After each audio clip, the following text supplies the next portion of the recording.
तो ब्रेक के बाद स्वागत है आपका भारत की बात में। और आज भी शो की शुरुआत एक सवाल से कि आखिर हिंदुस्तान में सांसों की फिक्र किसे है? कौन है वो जो सूखती नलियों में ऑक्सीजन का संचार करेगा? और कौन है वो जो छटपटाते जिस्मों को सुविधाओं से गुलजार कर देगा?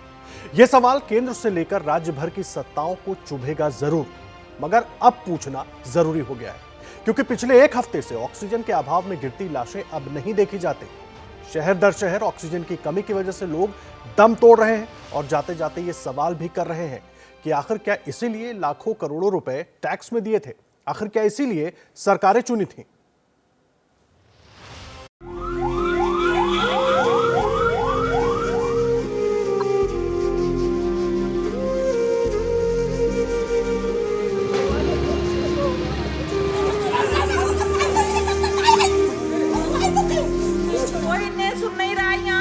कर लो, कुछ नहीं सुधरेगा।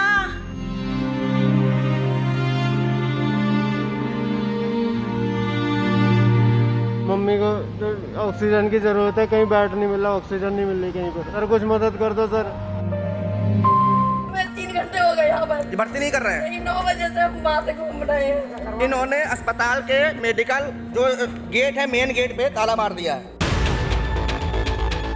जब तक तुम्हारे घर में एक को नहीं होगा तुम्हें समझ में नहीं आएगा।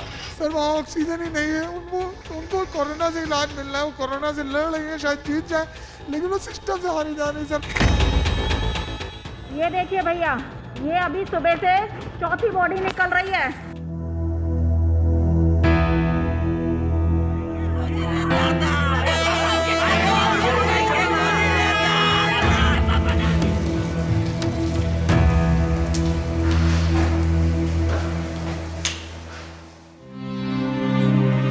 कभी बेकसी ने मारा, कभी बेबसी ने मारा। गिला मौत से नहीं, हमें तो जिंदगी ने मारा।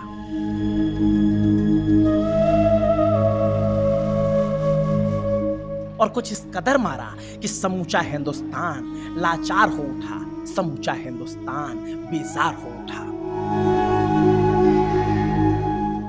जीने की आस तो बहुत है, मगर ऑक्सीजन की सांस की कमी ने इस कदर लाशें बिछाई हैं। घर घर में आंसू और मातमी रुसवाई है।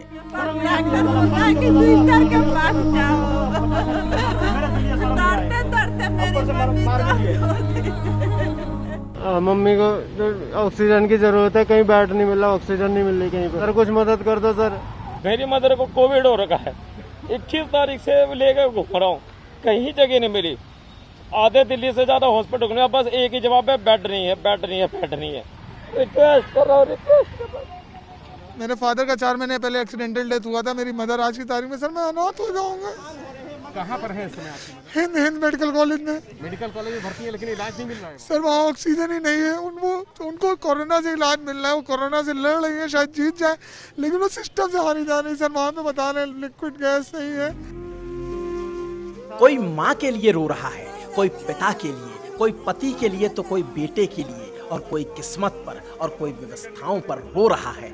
और यकीन मानिए, दुख, दर्द, पीड़ा, वेदना, संवेदना, रुदन, घुटन, मौत, मातम, महामारी, लाचारी, बेबसी, बेकसी, लापरवाही, बेपरवाही, सांस, आस और खोता हुआ विश्वास, अगर इन शब्दों को एक साथ गुथ दिया जाए तो निश्चित ही आज की तारीख में जिस शब्द की उत्पत्ति होगी वो हिंदुस्तान ही होगा।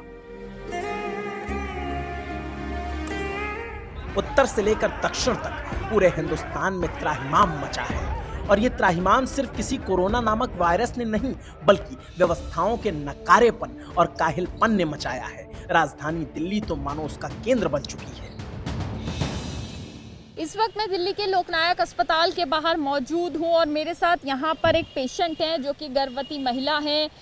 सुबह से यानी कि सुबह 6 बजे से अस्पताल जा रही हैं, एडमिशन के लिए जा रही हैं। तकरीबन 3 घंटे हो गए घूमते हुए और यहाँ पर उन्हें ऑक्सीजन की भी दिक्कत हो रही है।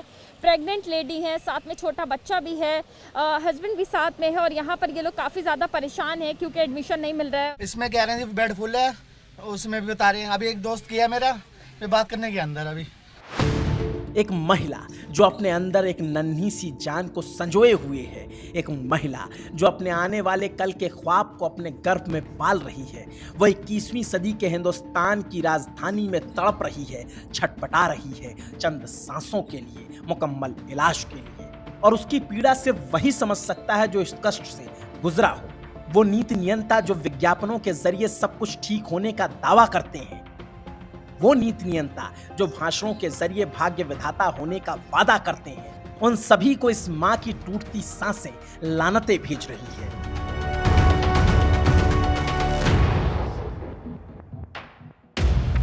इस मां का चेहरा, इसके अंदर पल रहे बच्चे का रोआ रोआ उन्हें श्राप दे रहा है, तोहमतों के ताबूत में लिपटे व्यवस्थाओं को पाप दे रहा है और भेज रहा है लानतों भरा लिफाफा। अगर किसी नेता में हिम्मत है तो जरा उसे खोलकर देख ले, पीड़ा ही पीड़ा नजर आएगी। क्योंकि कहने को भले ही एलएनजेपी दिल्ली का सबसे बड़ा सरकारी कोविड अस्पताल हो, लेकिन व्यवस्थाओं के मामले में नर्क से भी बदतर।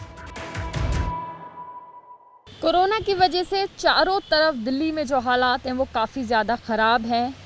मरीज़ों की लाइन अस्पतालों के बाहर है, लोग एडमिशन के लिए लंबी कतारों में खड़े हुए हैं, एम्बुलेंस के अंदर ऑक्सीजन लगा के घंटों बाहर खड़े रहने के लिए लोग मजबूर हैं। ट्रीटमेंट्स के लिए डॉक्टर की तरफ निगाहें तक रहे हैं और सिचुएशन इस वक्त काफ़ी ज़्यादा बुरी कह सकते हैं बाहर है। और अगर बात करें तो इस वक्त जिन लोगों को कह सकते हैं, जो लोग लकी हैं, जिन लोगों को बेड मिल गया, ऑक्सीजन मिल गया, अस्पताल के अंदर भर्ती हो गए, तो उनके परिजन बाहर परेशान इस वक्त एलएनजेपी के बाहर में मौजूद हो। और ये सब उन लोगों की लाइन है जो तकरीबन कई दिनों से एलएनजेपी के बाहर कुछ इस तरह से जो परिजन हैं वो बिस्तर बिछा के रह रहे हैं, क्योंकि उनका कोई ना कोई घर का परिचित, किसी के माता, किसी के पिता, किसी का बहन भाई इस तरह से अस्पताल में एडमिट हैं, कोविड से जूझ रहे हैं। तो उनके खातिर जो परिजन हैं वो मजबूर हैं अस्पताल के बाहर बिस्तर बिछा के रहने के लिए। सब सही हो सकते हैं यहाँ पे। जो कोरोना मरीज है, जो हम सोचते हैं कि ख़त्म हो रहे हैं, वो ख़त्म नहीं हो सकते। क्या यहाँ पे लापरवाही है, लापरवाही की वजह से ही सारे यहाँ पे जो इंसान ख़त्म हो रहे हैं आके। लोकनायक में सबसे ज़्यादा लापरवाही है। मैं रोज़ देखता हूँ यहाँ पे इतनी डेथें होती हैं कि आदमी आता जाता है, उसे बचाने की कोशिश नहीं। जो अपने हाथ पैर चल रहे जिसके, वही बच के डिस्चार्ज भले हो रहा हो, नहीं तो वो भी ख़त्म हो रहा है। ये हाल है, इतनी ज़्यादा लापरवाही हो रही है। और ऐसे में परिस्थितियों का आलम तो पूछिए मत। ऑक्सीजन की धार तो मानो हर वक्त तलवार की नोक पर चल रही है। हर दूसरे घड़ी कभी इस हॉस्पिटल तो कभी उस हॉस्पिटल से ऑक्सीजन कम या खत्म होने की खबरें आ रही हैं। सर गंगाराम जैसे हाई फाई अस्पताल में भी ऑक्सीजन जब सिर्फ 2 घंटे का बचा तो मरीजों की सांस फूलने लगी। वो तो शुक्र है कि वक्त रहते मदद पहुंच गई। दिल्ली के सबसे बड़े कोविड अस्पताल सर गंगाराम में हालात काफी खराब हो गए हैं। पिछले 24 घंटे में कोविड के 25 मरीजों की मौत सर गंगाराम अस्पताल के अंदर हुई है। अभी भी सैकड़ों कोविड के पेशेंट अस्पताल के अंदर भर्ती है, जिनमें से 60 मरीज जो कि कोविड के बेहद गंभीर है, जिन्हें वेंटिलेटर की जरूरत है, ऑक्सीजन 1 सेकंड के लिए भी नहीं हटाया जा सकता, उनके लिए भी महज 2 घंटे की ऑक्सीजन है। तो अंदाजा लगाया जा सकता है कि राजधानी दिल्ली के हालात किस कदर खराब हो चले हैं। अब कल्पना कीजिए, जब देश की राजधानी का ये हाल है तो देश के दूसरे शहरों और दूसरे राज्यों की राजधानी का क्या हाल होगा। और वैसे भी उत्तर प्रदेश की राजधानी लखनऊ की दुर्दशा भी किसी से छिपी नहीं है। अस्पतालों की स्थिति नरकीय हो गई है। हालत यह है कि छोटे से बड़े अस्पताल में बेड लगभग फुल है और जहां बेड है भी वहां बूंद बूंद ऑक्सीजन की किल्लत है। इस समय जितने मरीज आ रहे हैं उससे ज़्यादा उनको रिक्वायरमेंट पड़ रही है। हमारे पास बेड्स की व्यवस्थाओं की कमी है, ऑक्सीजन की कमी है। इसलिए हमारा प्रयास है कि हमारी एक टीम इस तरह से भी लगी हुई है कि हम उन लोगों का इलाज ओपीडी बेसिस पे कर सकें, उनको सिखा सकें कि जब तक उनको कहीं किसी भी अस्पताल में बेड या ऑक्सीजन की व्यवस्था हो सके तो कम से कम उनका इलाज सुचारू रूप से उनके घर पे चल सके। अवध अस्पताल के डायरेक्टर ने व्यवस्थाओं की पोल खोल दी तो घर पर ही इलाज करा रहे लोगों के लिए ऑक्सीजन की किल्लत भी जग जाहिर है। पहले तो ऑक्सीजन मिलती नहीं और कहीं मिल जाए तो लंबी लंबी कतारें।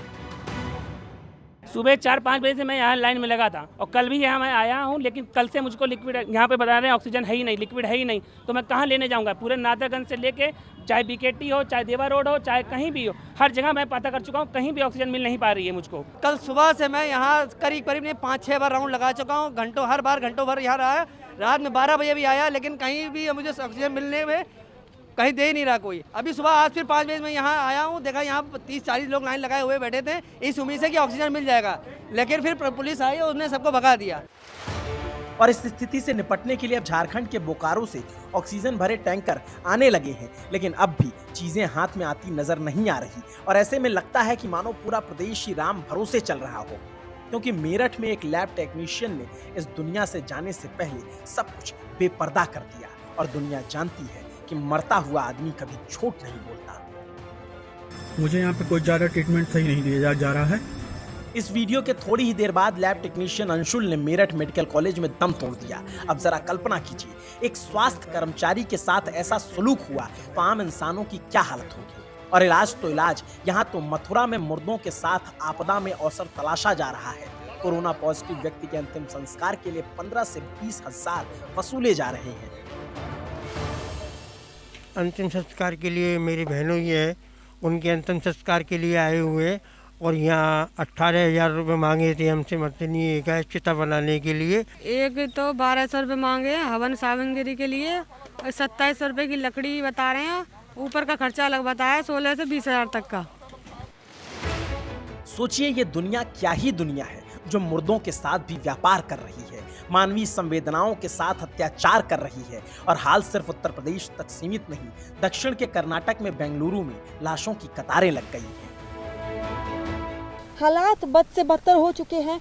ये शमशान घाट की तस्वीरें आप देख रहे हैं, जहां पर एम्बुलेंस को घंटों तक इंतज़ार करना पड़ रहा है। ये बनशंकरी क्रेमेटोरियम की तस्वीरें हम आपको इस वक्त दिखा रहे हैं, जहां पर अगर हम आपको गिन कर दिखाएं तो 1 2 3 4 5 6 7 8 9 10 11 12 13 14 और ये जो आंकड़ा है वो लगातार बढ़ता जा रहा है। यानी एक शमशान घाट में अभी के लिए आपको बताएं तो करीब 15 से ज़्यादा एम्बुलेंस जो है वो यहाँ पर इंतज़ार कर रही है। परिजनों को करीब 15 से 20 घंटों तक इंतज़ार करना पड़ रहा है। यहाँ पर बाकायदा एक टोकन सिस्टम बनाया गया है कि लोग अपनी बारी का इंतज़ार कर रहे हैं। ऐसे हालात आपको बनशंकरी क्रेमेटोरियम में इस वक्त दिखाई देंगे, और जितने भी बेंगलुरु के क्रेमेटोरियम हैं वहाँ पर इसी तरह से एम्बुलेंस की कतार आपको दिखाई देगी। जिंदगी तो जिंदगी, यहाँ मौत भी कायदे से मैसर नहीं हो रही। और इससे बड़ी त्रासदी और क्या हो सकती है कि यह क्रूर कोरोना कम था जो व्यवस्थाओं की लापरवाही भी जान लेने लगी है। एक दिन पहले ही ऑक्सीजन लीक हुई तो आज मुंबई के विरार में एक अस्पताल के आईसीयू वार्ड में आग लग गई, 22 लोग बेमौत मारे गए। विरार के विजय वल्लभ अस्पताल में देर रात आग लगने की वजह से झुलसने से 13 कोरोना पेशेंट मरीजों की मौत हो गई, और इस अस्पताल में कई और मरीज भी जो है वो भर्ती थे। कई लोगों को शिफ्टिंग का काम जो है यहाँ पर किया जा रहा है। हमारे साथ कुछ मरीजों के रिश्तेदार है। अतुल जी, आपसे समझना चाहेंगे कि आपके मरीज ठीक है, और क्या आपको इस इंसिडेंट्स की जानकारी अस्पताल ने दी? सर, इंसिडेंट अस्पताल से मुझे कोई फ़ोन नहीं है। मुझे भाई ने 3 o'clock पे फ़ोन किया था रात को। मैं उसको यहाँ पे लेने आया, 3 o'clock पे पहुँचा तो यहाँ पे पूरा आग लगा हुआ था। म्यूनसिपैलिटी की 1-2 गाड़ी थी, एम्बुलेंस थी एंड फायर फाइटिंग के व्हीकल्स थे, तो वो लोग स्ट्रगल कर रहे थे उसको निकालने के लिए। मुझे नहीं पता उसे, मैं वहाँ पे गया तो अंदर नहीं जा सका मैं, बट उसने मुझे बोला कि अभी वो 4th फ्लोर पे है। 4th फ्लोर पे मैंने वो टेरिस पे चला गया, टेरिस से अभी फिर उसको नीचे लाया उधर। लेकिन अभी उनकी तबीयत क्या है? क्या आपकी उनसे बात सब बात हो पाई है? वो यहीं पे है, मुझे उनको दूसरे हॉस्पिटल में ले जाकर शिफ्ट करना है अभी। लेकिन क्या बेड मिल पा रहे हैं? सर, बहुत मुश्किल है, मतलब मैं सुबह से स्ट्रगल कर रहा हूँ उसी चीज़ के लिए। और इसके बाद भी महाराष्ट्र के स्वास्थ्य मंत्री राजेश टोपे ने तो यहाँ तक कह दिया कि आग लगना कोई नेशनल न्यूज नहीं। सोचिए, नेताओं के आंख का पानी किस कदर मर चुका है। अब तो अपनी हिफाजत अपने हाथ ही मान कर चलिए, घरों में रहिए, मास्क पहनिए।